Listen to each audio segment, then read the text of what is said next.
Álvaro Rufiner es director ejecutivo de la Fundación Norma y Leo Bertein, productor, guionista y filmmaker. Es guionista responsable del corte final de la serie Corazón Americano, presentada como estreno mundial en el Festival de Málaga. A lo largo de 7 episodios en 7 países distintos descubrimos historias vivas, como un viaje al interior de nuestro continente, ¿no? Estamos con Álvaro Rufiner, bienvenido, muchas gracias por acompañarnos. Gracias a vos por permitirme esta entrevista.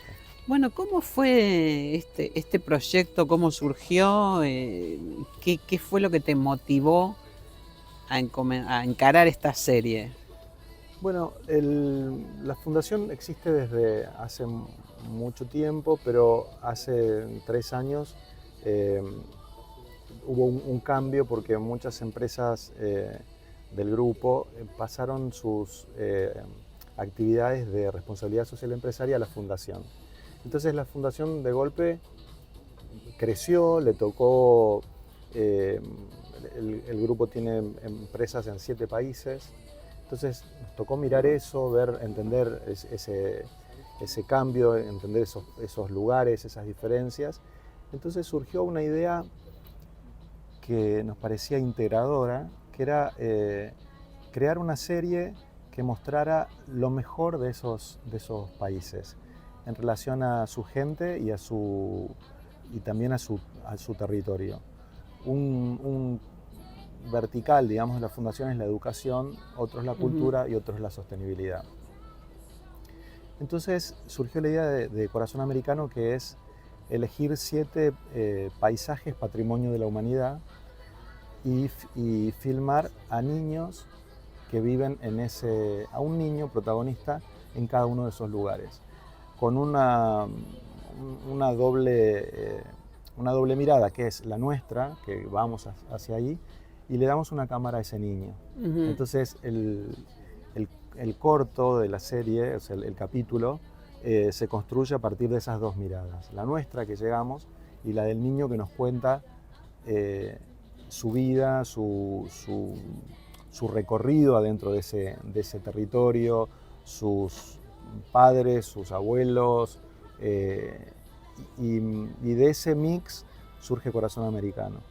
Entonces empezamos en Purmamarca, después hicimos los cafetales de San Bartolo, el desierto de Atacama, la selva amazónica en Brasil, Cusco, y Galápagos y Colonia del Sacramento, que no es patrimonio natural, sino cultural de la humanidad.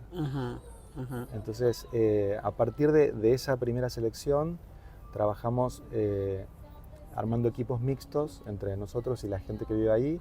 La música también es local, y vamos construyendo ese guión. Y creo que es la primera acción que hicimos, digamos, en esta línea de tener una mirada integradora que nos permita encontrar los puntos en común que tenemos, ¿no?, como Latinoamérica, y las particularidades. Así que estamos muy contentos. Y entonces es una primera etapa de 7 episodios la serie, o hay idea de...? Bueno, en principio la serie tiene estos 7 episodios, pero cada vez que llegamos a un lugar vamos encontrando tanto material, Claro. tanta belleza, tanta riqueza que, bueno, estamos ahí mirando para dónde seguimos. Bueno, supongo que debe ser difícil justamente la selección, ¿no? Sí. En cada episodio, sí, qué dejar y qué descartar, sí. ¿no? Y es un trabajo que nos lleva un tiempo considerable, la selección del protagonista. Porque encontrar a un niño que tenga la capacidad de contar su pueblo, su territorio, que no se asuste frente a la cámara, que pueda filmar, que pueda, digamos, entrar en diálogo con el equipo, bueno, lleva un tiempo, ¿no? Porque a veces hay chicos que son geniales, pero después, en el momento de filmar, no saben cómo, o se asustan, pero bueno, hasta ahora estamos muy contentos con los protagonistas. Ajá. Bueno, y Corazón Americano es una coproducción entre 7 países, entonces, Sí. si no tengo mal entendido. Sí. ¿Cuáles fueron los mayores desafíos de logística y creativos para unificar, darle un criterio, ¿no? Una unidad Sí. a estas diversidades? Bueno, un poco lo que te decía recién es quizá lo que nos llevó más tiempo y más cuidado y más detalle es la selección de ese protagonista, porque eso nos permite, durante el proceso uno va y viene, ¿no? Del guión, decimos, bueno, lo vamos a hacer solo de niños, a lo mejor no, a lo mejor encontramos, porque íbamos conociendo, los chicos nos presentaron, o sea, un artesano, que era genial, que tenía una historia bárbara, su abuelo, por ejemplo, en los cafetales de San Bartolo, en Colombia, el chico dialogaba con su abuelo que había sido el constructor del pueblo, de la iglesia del pueblo. Era una historia tan maravillosa, tan rica, pero bueno, viste, hay que atarse al palo mayor para cruzar la tormenta. Y entonces dijimos, bueno, volvamos a la historia de los niños, ¿no? Del niño, de la escuela, de su mirada, porque tiene una particularidad la mirada de un chico. Cómo mira hacia atrás, cómo mira el pasado y cómo se proyecta hacia adelante. Ese fue quizás el desafío más grande. Después hay desafíos logísticos, que es cómo llegar al lugar. No sé, Brasil, el lugar elegido llueve todo el tiempo, entonces había que ver cuándo nos inundaba, cuándo no estaba demasiado seco, para que llegara la embarcación que iba por agua. Entonces había un momento que el río bajaba mucho y no se podía llegar, había otro momento que crecía mucho y no se podía llegar. Entonces al ser en estos paisajes, ¿no? Que algunos están muy alejados, en Atacama tiene también sus particularidades, pero no es lo grave, digamos, eso es no, en todo caso son desafíos, sí. Pero que hacen imagino yo, al criterio artístico también, sí, ¿no? De la serie. Y después también cuando te parás como guionista o director o con la cámara y ves esa inmensidad, ¿viste? O sea, ver el desierto de Atacama o ver Purmamarca, con esa otra mirada, porque a veces uno ha ido y los ve como turista y tú, sí, la foto. La postal turística, claro, sí. Pero cuando lo ves como lo miran ellos, ¿no? Que viven ahí, que viven en esa maravilla, en eso que para nosotros es la postal, a lo que iremos una vez a lo mejor en nuestra vida, y ellos están en convivencia con eso, cómo el paisaje impacta sobre la personalidad, sobre el ritmo, claro, ¿no? De la persona. Los chicos, por ejemplo, de Atacama, o Dani, que es el que nos acompañó a Málaga, de Atacama, o la de Purmamarca, y el chico de San Bartolo, que es la selva, el verde, el río. Todo lo opuesto. La diferencia que tienen en cómo te hablan, en su ritmo, en su mirada, ¿no? Eso, cuando vas descubriendo eso, se abre un mundo. Y como siempre, uno, desde que existe el digital, filma claro, mucho. Miles de horas. Es editar después, sí, ¿no? Y después editar es claro, ¿qué dejas afuera? Claro. Y bueno. Claro, y ahí fue un proceso que quizás el más largo. Ese es un proceso largo. Ajá. Porque siempre se filman historias como, a partir del protagonista, corales, sus padres, sus abuelos, los compañeros de colegio, los docentes. En el caso de Atacama, el artesano del pueblo. Bueno, entonces, cuando tenés todo eso y te sentás en la mesa de edición, decís, ¿qué dejo de eso, no?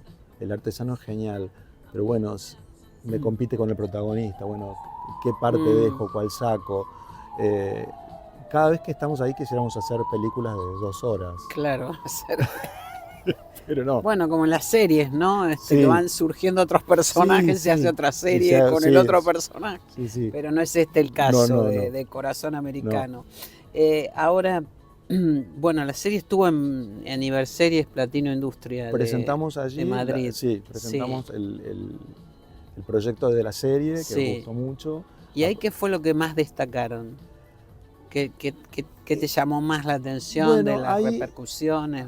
Ahí como es más específico la industria, claro.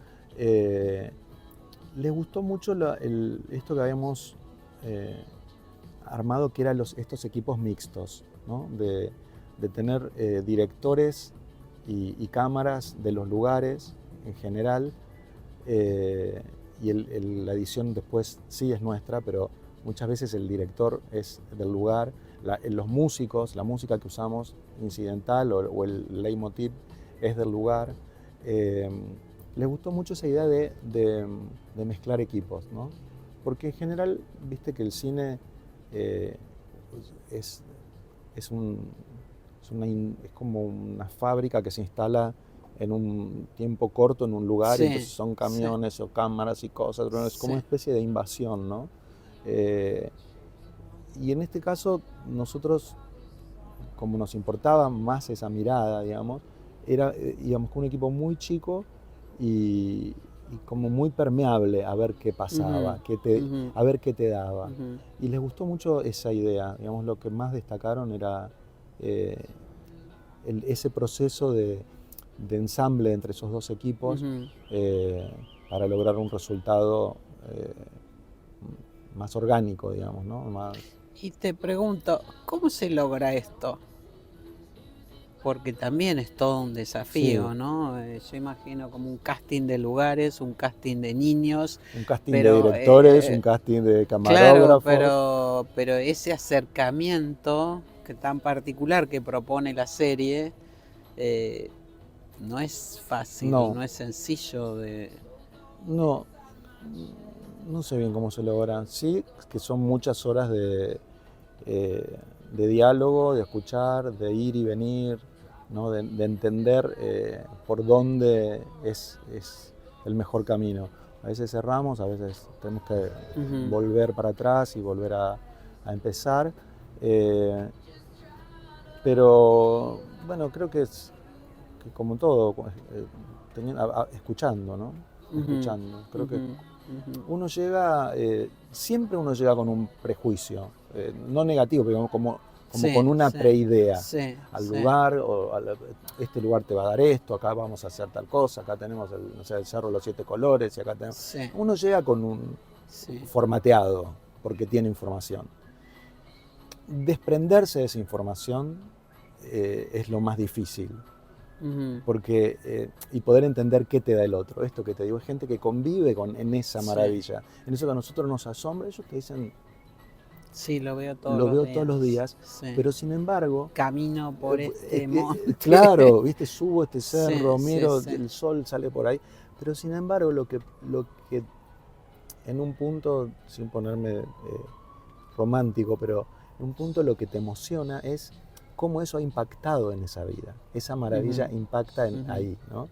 Entonces, cuando empezás a escuchar eso y a prestarle atención en cómo eso ha ido forjando este ritmo o este modo, bueno, hace que bajes, que empieces a desprenderte de decir, no, vamos a poner la cámara acá, y entonces ¿por qué el cerro da para allá? ¿Y por qué no sé qué? ¿No?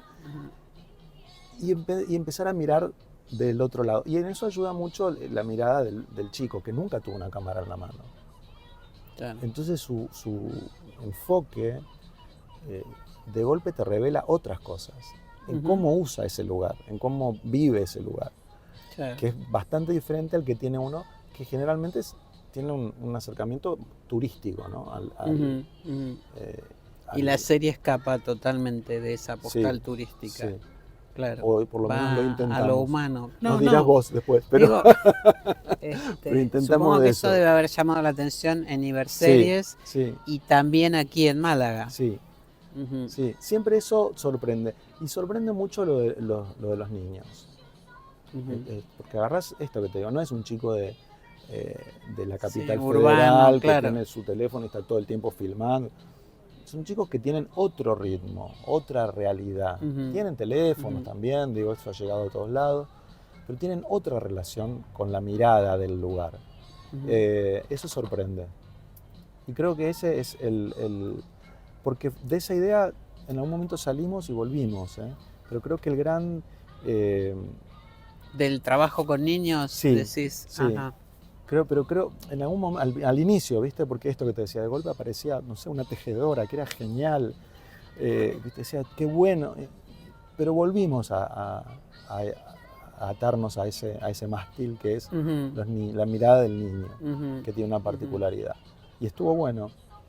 Te metiste también en la más difícil, ¿no? Sí. Digo, como director, productor, porque todo es bien sabido en el cine que dicen trabajar con niños y con animales. Sí, es lo más difícil. Ajá, y en este caso, no. Dejaste. Sí, por eso, en general, siempre elegimos entre 4 o 5 al primer casting, que no es un casting, no es que hacen un casting, sino el nuestro, ¿no? Como vamos mirando, hablando con la gente, siempre tenemos un productor local, que está en relación con una escuela o con un taller y te va diciendo, y después de eso empezamos a mirar y charlas y grabaciones hasta que vemos ese que tiene esa chispa que puede llevar el relato a mejor puerto. Ese es el proceso más lindo, más complejo y más largo, digamos, de esta serie. Pero bueno, ya está. Felices. 7 episodios, entonces después se sabrá si son algunos más. Sí. Porque con todo lo que quedó, sí. ¿no? En el montaje. Sí, no, y ahora aparecen otras cosas, hay otras ideas de la relación que tiene Latinoamérica con el mar también, ¿no? Entonces también aparecen otras posibilidades ahí, con esas costas eternas, ¿no? Que tenemos. Sí. Entonces también hay ahí algo dando vueltas. No nos vamos a quedar quietos. Me imagino que no. Álvaro Ruffiner, director ejecutivo de la Fundación Leo y Norma Berten, quien junto con Uriel Sokolovics llevaron adelante la propuesta Corazón Americano, esta serie de 7 episodios que, bueno, estuvo aquí en Málaga, en el mercado, sorprendiendo. Muchísimas gracias por acompañarnos. Gracias a vos.